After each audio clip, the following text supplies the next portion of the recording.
आज हम आपके लिए एक और नई वीडियो लेके आए हैं और आज के इस वीडियो में हम इस matter around us pure chapter को आगे कंटिन्यू करेंगे। ठीक है, हमने जहाँ तक पिछली वीडियो में पढ़ लिया था उसके आगे से आज हम इस वीडियो में कंटिन्यू करेंगे। तो फटाफट से जिन्होंने भी अभी तक वीडियो को लाइक नहीं किया है लाइक कर दीजिए और जिन्होंने भी अभी तक चैनल को सब्सक्राइब नहीं किया है चैनल को सब्सक्राइब कर लीजिए और अपने फ्रेंड्स के साथ इस वीडियो को शेयर ज़रूर कीजिएगा। तो चलिए स्टार्ट करते हैं। देखिए, जैसा कि हमने पढ़ा है मिक्सचर्स के बारे में, ठीक है, तो मिक्सचर्स में भी दो टाइप होते हैं, एक होमोजीनस और एक हेट्रोजीनस। ठीक है, हमने सॉल्यूशंस के बारे में भी पढ़ा है। अब सॉल्यूशन के भी दो कंपोनेंट होते हैं। ठीक है, सॉल्यूशन में भी दो पार्ट होते हैं, दो चीज़ों से मिलके सॉल्यूशन बनता है। तो पहला पार्ट होता है सॉल्यूट और दूसरा होता है सॉल्वेंट। इन दोनों से मिलके सॉल्यूशन बनता है, सॉल्यूट से और सॉल्वेंट से। सॉल्यूट क्या होता है, जिसे आप मिनिमम ऐड करते हैं, मिनिमम अमाउंट में जो होता है। ठीक है, किसी भी सॉल्यूशन में दो चीज़ें होती हैं, एक सॉल्यूट और एक सॉल्वेंट। तो सॉल्यूट वो होता है जिसे आप कम ऐड करते हैं, वो सॉल्यूट होता है। और सॉल्वेंट क्या होता है, जिसे आप ज़्यादा अमाउंट में उसमें डालते हैं, तो ये मैक्सिमम अमाउंट में होता है। ठीक है, तो मोस्टली सॉल्यूशंस में सॉल्वेंट क्या होता है, वाटर होता है, क्योंकि ये ज़्यादा अमाउंट में रहेगा। और सॉल्यूट क्या होगा, जो भी आप उसके साथ मिक्स करना चाहते हैं। जैसे कि अगर आपको शुगर सॉल्यूशन बनाना है, ठीक है, शुगर सॉल्यूशन बनाना है, तो शुगर सॉल्यूशन में आपका सॉल्यूट क्या रहेगा, शुगर, क्योंकि आप शुगर को थोड़ा सा डालेंगे। और सॉल्वेंट क्या रहेगा, वाटर, वाटर को आप बहुत ज़्यादा डालेंगे, तभी आपका दोनों को मिक्स करके बनेगा आपका सॉल्यूशन। ठीक है, तो आपको याद रखना है सॉल्वेंट जो होता है वो ज़्यादा अमाउंट में रहता है, सॉल्यूट कम अमाउंट में रहता है, और दोनों को मिक्स करके बनता है सॉल्यूशन। ठीक है, जैसे कि आपको यहाँ पे दिखाई दे रहा है, ये सॉल्वेंट है, ठीक है, जो ज़्यादा अमाउंट में होगा, और ये सॉल्यूट है जो कम अमाउंट में होगा, और फिर हम दोनों को मिक्स करेंगे तो हमारा सॉल्यूशन बन जाएगा। ठीक है, आई होप आपको समझ में आएगा। जैसे कि अगर हम सॉल्ट का सॉल्यूशन बनाते हैं, ठीक है, तो यहाँ पे भी दो चीज़ें होंगी, एक सॉल्यूट और सॉल्वेंट। सॉल्यूट कौन होगा, सॉल्ट, और सॉल्वेंट कौन होगा, यहाँ पे सॉल्वेंट होगा हमारा वाटर। ठीक है, वाटर जो होगा हमारा सॉल्वेंट होगा। आई होप आपको यहाँ तक समझ में आ गया होगा। अब चलिए आगे देखिए। अब देखिए सॉल्यूशन में भी ना सॉल्यूशन में भी आपको दो टाइप के सॉल्यूशन देखने को मिलेंगे। एक मिलेगा आपको डाइल्यूट सॉल्यूशन और एक मिलेगा आपको कंसेंट्रेटेड सॉल्यूशन। अब डाइल्यूट सॉल्यूशन क्या होता है, देखिए, डाइल्यूट सॉल्यूशन उसे कहते हैं जहाँ पे सॉल्यूट का अमाउंट थोड़ा ज़्यादा होता है, सॉल्यूट का अमाउंट कम होता है, ज़्यादा नहीं होता है, यहाँ पे सॉल्यूट का अमाउंट कम होता है। ठीक है, डाइल्यूट सॉल्यूशन वो होता है जहाँ पे सॉल्यूट का अमाउंट कम होता है। ठीक है, वैसे तो सॉल्यूट कम ही डाला जाता है, but as compare to solute यहाँ पे बहुत कम होता है। ठीक है, सॉल्वेंट यहाँ पे बहुत ज़्यादा होता है, यानी वाटर ज़्यादा होगा और जो भी आप उसमें सॉल्यूट ऐड कर रहे हैं वो बहुत कम होगा। जैसे कि अगर हम देखें सॉल्ट का सॉल्यूशन सॉल्ट और वाटर का, ठीक है, तो देखिए अगर आपको डाइल्यूट सॉल्यूशन बनाना है तो आप बिल्कुल थोड़ा सा सॉल्ट वाटर में ऐड करेंगे। लेकिन आपको कंसनट्रेटेड सॉल्यूशन बनाना है, कंसनट्रेटेड सॉल्यूशन, तो आप क्या करेंगे, कंसनट्रेटेड सॉल्यूशन में क्या होता है कि सॉल्यूट का जो अमाउंट है ना वो ज़्यादा होता है। तो देखिए अगर आपको कंसनट्रेटेड सॉल्यूशन बनाना है तो आप वहाँ पे सॉल्ट को बहुत ज़्यादा डालेंगे, उस सॉल्यूशन में सॉल्ट को ज़्यादा डालेंगे। ठीक है, तो डाइल्यूट और कंसनट्रेटेड का यही डिफरेंस होता है। डाइल्यूट वो होता है जिसमें पानी ज़्यादा होता है, ठीक है, उसमें सॉल्यूट बहुत कम होता है और सॉल्वेंट यानी कि पानी ज़्यादा होता है। और कंसनट्रेटेड सॉल्यूशन कौन सा होता है, कंसनट्रेटेड सॉल्यूशन वो होता है जहाँ पे आपका क्या हो, पानी कम हो, आपका सॉल्यूट ज़्यादा हो। तो देखिए जैसे अगर आपको कंसनट्रेटेड सॉल्यूशन बनाना है तो आप क्या करेंगे, नमक बहुत ज़्यादा मिक्स करेंगे। ठीक है, नमक बहुत ज़्यादा मिक्स करेंगे और आपका पानी जो होगा सॉल्वेंट होगा वो थोड़ा कम होगा। ठीक है, तो ये होता है डाइल्यूट सॉल्यूशन और कंसनट्रेटेड सॉल्यूशन। आई होप आपको ये दोनों भी समझ में आया होगा। चलिए आगे देखते हैं। अब कंसनट्रेशन, किसी भी सॉल्यूशन का जो कंसनट्रेशन होता है ना, अब कंसनट्रेशन क्या होता है, कंसनट्रेशन का मतलब होता है कि आपने उस सॉल्यूशन में कितना सॉल्यूट मिक्स किया है। कितना सॉल्यूट आपने उस सॉल्यूशन में मिक्स किया है वो उसका कंसंट्रेशन होगा, ठीक है, क्योंकि सॉल्यूट पे ही तो डिपेंड करेगा। अगर सॉल्यूट कम होगा तो वो डाइल्यूट होगा, अगर सॉल्यूट आप ज़्यादा मिक्स करते हैं तो वो कंसंट्रेटेड सॉल्यूशन हो जाएगा। तो किसी भी सॉल्यूशन का जो कंसंट्रेशन होता है वो डिपेंड करता है उसके सॉल्यूट पे। जैसे कि आपने यहाँ पे 2 बीकर ले लिए, एक बीकर में पानी, दोनों में पानी डाला और इसमें आपने 2 स्पून शुगर डाली और इसमें आपने 5 स्पून शुगर डाली, ठीक है। अब मैं आपसे पूछती हूँ कि किसका कंसंट्रेशन ज़्यादा होगा, फर्स्ट वाले बीकर का या सेकेंड वाले बीकर का, किसका कंसंट्रेशन ज़्यादा होगा? तो वो आप कैसे बताएंगे, यानी कि कौन ज़्यादा मीठा होगा, फर्स्ट वाला बीकर या फिर सेकेंड वाला बीकर? तो आप कैसे बताएंगे? ऑब्वियस है सेकेंड वाला बीकर क्या होगा, सेकेंड वाले बीकर में जो आपका सॉल्यूशन है वो ज़्यादा स्वीट होगा, ठीक है। क्यों होगा? क्योंकि आपने उसमें सॉल्यूट ज़्यादा डाला है। तो किसी भी सॉल्यूशन का कंसंट्रेशन डिपेंड करता है उसके सॉल्यूट पे, ठीक है।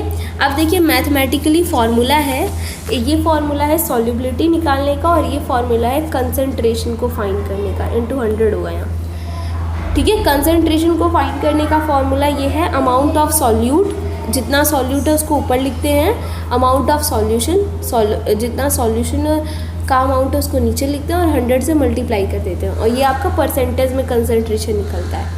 उसी तरीके से सॉल्युबिलिटी फाइंड करने का ये फॉर्मूला है अमाउंट ऑफ सॉल्यूट और अमाउंट ऑफ सॉल्वेंट। अब ये सॉल्युबिलिटी क्या होता है इसको हम अभी आगे पढ़ेंगे, ठीक है। तो आप सॉल्युबिलिटी के बारे में चिंता मत कीजिए, बस आप अभी ये फॉर्मूलों को देख लीजिए और इन्हें एक बार अच्छे से पढ़ लीजिए, ठीक है।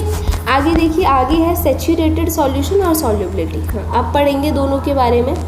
सैचुरेटेड सॉल्यूशन क्या होता है? सैचुरेटेड सॉल्यूशन होता है कि एक गिवन टेम्परेचर है, ठीक है, आपका जो सॉल्वेंट है वो भी फिक्स है कि हाँ आपका इतना सॉल्वेंट दिया है, यानी कि आपका मान लीजिए 100 ml आपके पास वाटर दिया है और आपका टेम्परेचर भी फिक्स है कि उसका टेम्परेचर मान लीजिए 25 डिग्री सेल्सियस है, ठीक है। अब आप इतने गिवन सॉल्वेंट में और इतने गिवन टेम्परेचर में जितना सॉल्यूट ऐड कर सकते हैं उसे कहेंगे हम सैचुरेटेड सॉल्यूशन, ठीक है। यहाँ लिखा है when no more solute can be dissolve in a solution at a given temperature. एक गिवन टेम्परेचर पे सॉल्यूट का भी अमाउंट क्या होता है, फिक्स होता है कि आपको इतना ही सॉल्यूट इसमें मिक्स करना है, ठीक है। तो आप उससे ज़्यादा अमाउंट का सॉल्यूट उसमें मिक्स नहीं कर सकते, उसको कहेंगे हम सैचुरेटेड सॉल्यूशन, ठीक है।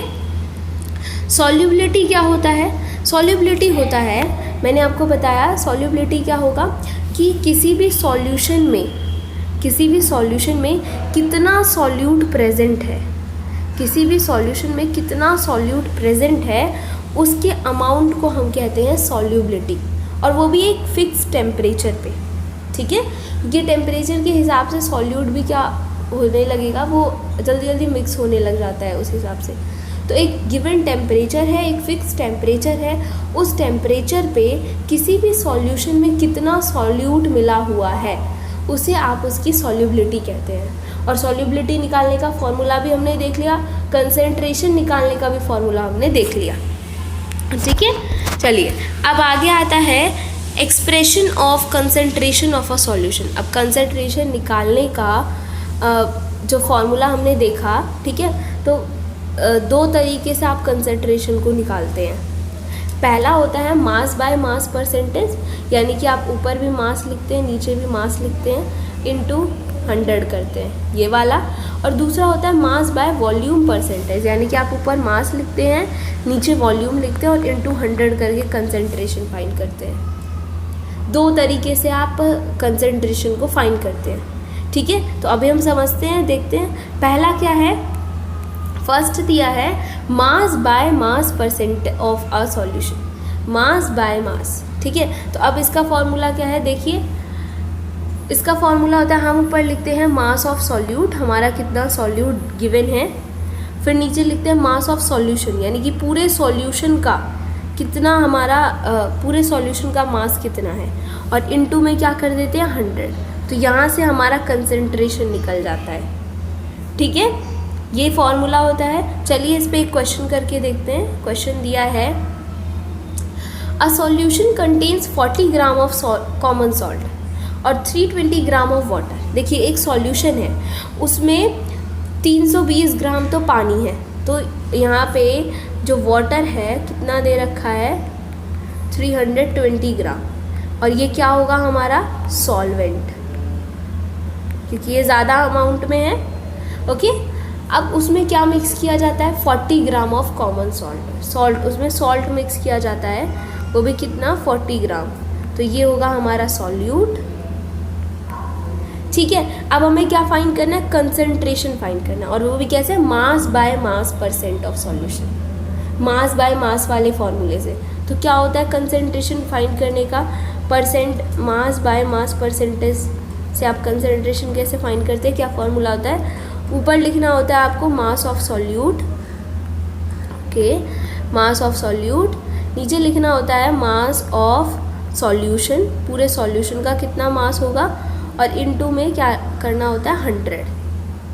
ठीक है, तो अब देखिए मास ऑफ सॉल्यूट का मास कितना है 40 ग्राम, ये सॉल्यूट हमारे यहाँ पे सॉल्ट है, तो इसका मास कितना है 40 ग्राम, तो क्या हो जाएगा यहाँ पे 40 अपॉन मास ऑफ सॉल्यूशन। अब पूरे सॉल्यूशन का मास कितना होगा, अब हमें बताना है पूरे सॉल्यूशन का मास कितना होगा। तो देखिए हम सॉल्यूशन का मास फाइंड करने के लिए क्या करेंगे, हम इसको सॉल्वेंट के मास को और सॉल्यूट के मास को क्या कर देंगे, ऐड कर देंगे, तभी तो हमारा पूरा सॉल्यूशन का मास निकलेगा। तो हम क्या करेंगे, सॉल्वेंट के मास को और सॉल्यूट के मास को ऐड कर देंगे, तो कितना आएगा टोटल 320, और 40 को ऐड करेंगे तो कितना आएगा 360, ये हो जाएगा सॉल्यूशन का मास, और इनटू में क्या हो जाएगा हमारा 100। ठीक है, अब देखिए यहाँ पे आप इसे कट करेंगे, कितना आता है 100/9, इतने परसेंट, चाहे तो आप इसे पॉइंट में भी चेंज कर सकते हैं, डेसिमल में, तो इतने परसेंट होगा इसका कंसंट्रेशन। समझ में आया आपको? ठीक है, चलिए अब नेक्स्ट देखते हैं, नेक्स्ट क्या होता है, दूसरा होता है कंसंट्रेशन निकालने का दूसरा तरीका होता है, दो तरीके होते हैं ना, एक मास बाय मास और एक मास बाय वॉल्यूम। तो मास बाय मास का हमने पढ़ लिया और एक क्वेश्चन भी सॉल्व कर लिया। अब दूसरा तरीका है मास बाय वॉल्यूम का। ठीक है, तो इसका फॉर्मूला क्या है, आपको ऊपर लिखना होता है मास ऑफ सॉल्यूट, ऊपर मास लिखना होता है, अपॉन नीचे लिखना होता है वॉल्यूम ऑफ सॉल्यूशन, यानी कि नीचे आपको क्या लिखना होगा, वॉल्यूम ऑफ सॉल्यूशन, और इनटू में क्या हो जाएगा आपका 100। ठीक है, चलिए अब एक क्वेश्चन करते हैं। अच्छा, क्वेश्चन दिया है यहाँ पे आपका कि solution contains 40 gram of sulphuric acid. ठीक है, अब देखिए एसिड कितना, सल्फ्यूरिक एसिड कितना दे रखा है 40 ग्राम, तो यानी कि ये क्या है, ये है आपका सॉल्यूट। ठीक है, आगे कहता है इन 320 gram of water, in 320 ml of water, तो वाटर कितना दिया गया है आपके पास 320 ml, ये होगा आपका सॉल्वेंट। ठीक है, ये आपका सॉल्वेंट होगा। ओके, अब आपको क्या फाइंड करना है, कैलकुलेट द कंसेंट्रेशन, आपको यहाँ पे कंसेंट्रेशन कैलकुलेट करना है। कैसे, कौन से टर्म्स में, mass by volume percentage, mass by volume percentage के हिसाब से। अभी हमने पीछे फॉर्मूला पढ़ा, क्या होता है mass of solute, mass of solute upon क्या होता है, फिर उसके बाद मास ऑफ सॉल्यूट हो गया, उसके बाद क्या होता है volume of solution, volume of solution into में क्या होता है 100, यही होता है फॉर्मूला। तो देखिए अब मास ऑफ सॉल्यूट, सॉल्यूट का मास कितना है 40 ग्राम, तो ऊपर 40 हो गया। अब वॉल्यूम ऑफ सॉल्यूशन, ठीक है, सॉल्यूशन का वॉल्यूम कितना होगा, तो देखिए सॉल्यूशन का वॉल्यूम हम कैसे निकालते हैं आपको पता ही है, सॉल्यूट को और सॉल्वेंट को ऐड कर देंगे तभी तो पूरे सॉल्यूशन का वॉल्यूम निकलेगा, क्योंकि सॉल्यूशन सॉल्यूट और सॉल्वेंट को मिला के बनता है। लेकिन यहाँ पे प्रॉब्लम क्या है कि हमारा जो एसिड है ना ये ग्राम में है और वाटर जो है वो ml में है, तो हमें यहाँ पे 40 ग्राम को ml में कन्वर्ट करना पड़ेगा, है ना, 40 ग्राम को ml में कन्वर्ट करना पड़ेगा तभी तो हम कर पाएंगे ऐसा। तो हम कैसे करेंगे ग्राम को ml में कन्वर्ट, देखिए आई होप आपको फॉर्मूला याद होगा, आपने 9th में मतलब चैप्टर 1 में पढ़ा होगा डेंसिटी का फॉर्मूला, या फिर पहले भी पढ़ा होगा। ये डेंसिटी का फॉर्मूला आपने पढ़ा होगा, मास अपॉन वॉल्यूम।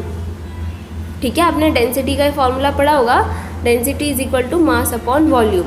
तो हम यहाँ से क्या फाइंड करेंगे, वॉल्यूम फाइंड करेंगे। ठीक है, वॉल्यूम ml में आएगा, वॉल्यूम हम यहाँ से निकाल लेंगे, इसका सॉल्यूट का वॉल्यूम हम यहाँ से निकाल लेंगे। ठीक है, और सॉल्वेंट का तो हमें पता ही है 320 दिया है, दोनों को जोड़ के आ जाएगा।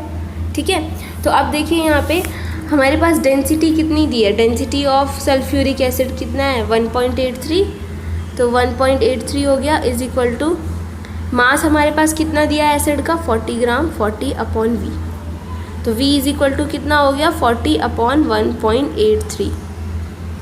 ठीक है, इतना आया। तो अब देखिए, अब पूरे सॉल्यूशन का हम नीचे हमें क्या लिखना होता है, सॉल्यूशन, पूरे सॉल्यूशन का वॉल्यूम लिखना होता है। तो ये हमारा निकल गया सॉल्यूट का वॉल्यूम, कितना आ गया 40 अपॉन 1.83 प्लस, और हम इसमें क्या ऐड कर देते हैं, वाटर का वॉल्यूम कितना है 320, दोनों को ऐड करके पूरे सॉल्यूशन का आ जाएगा, और इनटू में क्या करेंगे हम 100। आई होप आपको यहाँ तक समझ में आ गया होगा। देखिए हमने क्या किया, ऊपर लिखा मास ऑफ सॉल्वेंट, और नीचे हमने क्या किया, यहाँ पे हमने इसका क्या कहते हैं, जो हमारा सॉल्यूट था इसका हमने क्या निकाल लिया था, इसका वॉल्यूम निकाल लिया था, इतना आया, और जो हमारा सॉल्वेंट था उसका वॉल्यूम 320 था, दोनों को ऐड कर दिया बराबर इनटू 100।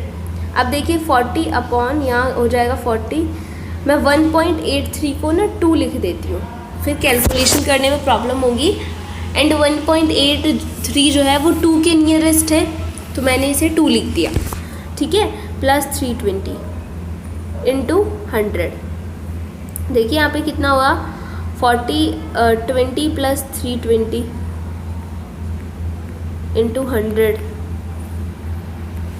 40 अपॉन 340 इंटू 100, इससे कट गया 217, तो कितना है आपके पास 200 अपॉन 17%। आप चाहें तो इसे डेसिमल में भी कन्वर्ट कर सकते हैं। तो ये आ गया आपका मास बाय वॉल्यूम का परसेंटेज। ठीक है, मास बाय वॉल्यूम का परसेंटेज। आई होप आपको समझ में आया होगा। ठीक है, चलिए आगे देखिए। अब बात करते हैं हम फिज़िकल चेंज की और केमिकल चेंज की। फिज़िकल चेंज और केमिकल चेंज क्या होते हैं, इनके बारे में आपने पहले भी पढ़ा होगा, बस एक बार रिवाइज़ कर लेते हैं। और अगर आपने पहले नहीं पढ़ा या आपको याद नहीं है तो मैं अभी आपको बताती हूँ, आपको समझ में आ जाएगा। देखिए फिज़िकल चेंज क्या होते हैं, फिज़िकल चेंज ऐसे चेंजेस होते हैं जिसमें कोई नया सब्सटेंस नहीं बनता। ठीक है, फिज़िकल चेंज ऐसे चेंजेस होते हैं जहाँ पे कोई नया सब्सटेंस का, कोई नई चीज़ का फॉर्मेशन नहीं होता। ठीक है, और फिज़िकल चेंज ना फिज़िकल चेंज रिवर्सिबल होते हैं। रिवर्सिबल मतलब पहले वो जैसा था ना, आप वापस से उसे बदल के वैसा बना सकते हैं। कैसे, मैं आपको एग्जांपल से समझाती हूँ। जैसे कि बात करते हैं हम वाटर की। वाटर को आप क्या करते हैं, फ्रीज़ करके आइस बना देंगे, तो वाटर किस में चेंज हो गया, वाटर चेंज हुआ किस में, आइस में। तो ये कौन सा चेंज है, ये एक फिज़िकल चेंज है। क्यों, यहाँ पे वाटर से आइस बना। ठीक है, यहाँ पे कोई नई चीज़ का फॉर्मेशन नहीं हुआ, बस वाटर आइस में कन्वर्ट हो गया। ठीक है, अब देखिए, अब ये रिवर्सिबल होता है। कैसे कैसे, देखिए आप आइस को वापस से मेल्ट करेंगे तो वो वापस से वाटर में कन्वर्ट हो जाएगा। तो यहाँ पे कोई नई चीज़ थोड़ी ना बनी, कुछ नया नहीं बना, और ये रिवर्सिबल है, तो यानी कि ये एक फिज़िकल चेंज है। ठीक है, आपने वाटर को फ्रीज़ किया, आइस बनाया, फिर आप वापस से आइस को मेल्ट करेंगे, वो वापस से वाटर बन जाएगा, वापस से अपनी उसी फॉर्म में आ जाएगा। तो ये एक फ़िज़िकल चेंज होगा। ठीक है, अब बात करते हैं हम केमिकल चेंज की। केमिकल चेंज जैसे इसका ऑपोजिट होता है। केमिकल चेंज में ना कुछ नई चीज़ बनती है, और यहाँ पे केमिकल चेंज ना इरिवर्सिबल होते हैं, यानी कि आप वापस से इसको रिवर्स करके वही चीज़ नहीं बना सकते। कैसे, देखिए जैसे कि हम सब्जी बनाते हैं। ठीक है, तो सब्ज़ी बनाने के लिए हम बहुत सारी वेजिटेबल्स को लेते हैं, रॉ वेजिटेबल्स को, उन्हें कट करते हैं, ठीक है, फिर उन्हें बॉईल करते हैं, कुक करते हैं, ठीक है। अब जब वो कुक हो गया तो क्या आप वापस से जो आपकी सब्ज़ी बन के तैयार हुई है, क्या आप वापस से उनमें से उन वेजिटेबल्स को उनकी रॉ फॉर्म में ला सकते हैं? मतलब वो पहले कच्चे थे, अब वो पक गए हैं, तो क्या आप उन्हें फिर से कच्चा कर सकते हैं? लाइक दिस, ठीक है। तो ये एक कैसा चेंज हो गया? केमिकल चेंज हो गया। आप वापस से उस सब्ज़ी में से उन मसालों को अलग नहीं कर सकते और उन वेजिटेबल्स को वापस से उनकी फॉर्म में नहीं ला सकते। तो ये कुकिंग जो होता है वो एक केमिकल चेंज होता है, ठीक है। उसी तरीके से एक और एग्जांपल मैं बताती हूँ, बर्निंग ऑफ पेपर। आपने एक पेपर को जला दिया, अब वो तो राख बन गया, ठीक है। यहाँ पे एक नई चीज़ बनी, पेपर को जला के क्या बना? राख, एक नई चीज़ बनी। और ये प्रोसेस इरिवर्सिबल है। अब वापस से उस राख को जोड़ के पेपर तो नहीं बना सकते। तो ये कैसा चेंज है? केमिकल चेंज है। तो फिज़िकल चेंज और केमिकल चेंज के बीच यही डिफरेंस होता है कि फ़िज़िकल चेंज को आप वापस से रिवर्स करके वही चीज़ वापस ला सकते हो, बट केमिकल चेंज में ऐसा कुछ नहीं होगा। जो एक बार बन गया वो बन गया, ठीक है। लाइक जैसे आप दूध को जमा के दही बना सकते हो, बट दही को वापस से कुछ भी करके दूध नहीं बना सकते। तो this is also a chemical change, ठीक है। आई होप आपको यहाँ तक समझ में आया होगा। जो भी मैंने फॉर्मूले समझाए और कुछ क्वेश्चंस कराए वो भी आपको आए होंगे। कमेंट सेक्शन में मुझे लिख के ज़रूर बताइएगा। वीडियो अच्छी लगी हो तो वीडियो को लाइक ज़रूर कीजिएगा, चैनल को सब्सक्राइब कर लीजिएगा और अपने फ्रेंड्स के साथ इस वीडियो को शेयर ज़रूर कीजिएगा। अब हम मिलेंगे आपसे अपनी नेक्स्ट वीडियो में और हम इसमें आगे का समझेंगे, आगे जो अब सेपरेशन की टेक्निक्स हैं उनको समझेंगे। तब तक के लिए take care and bye bye.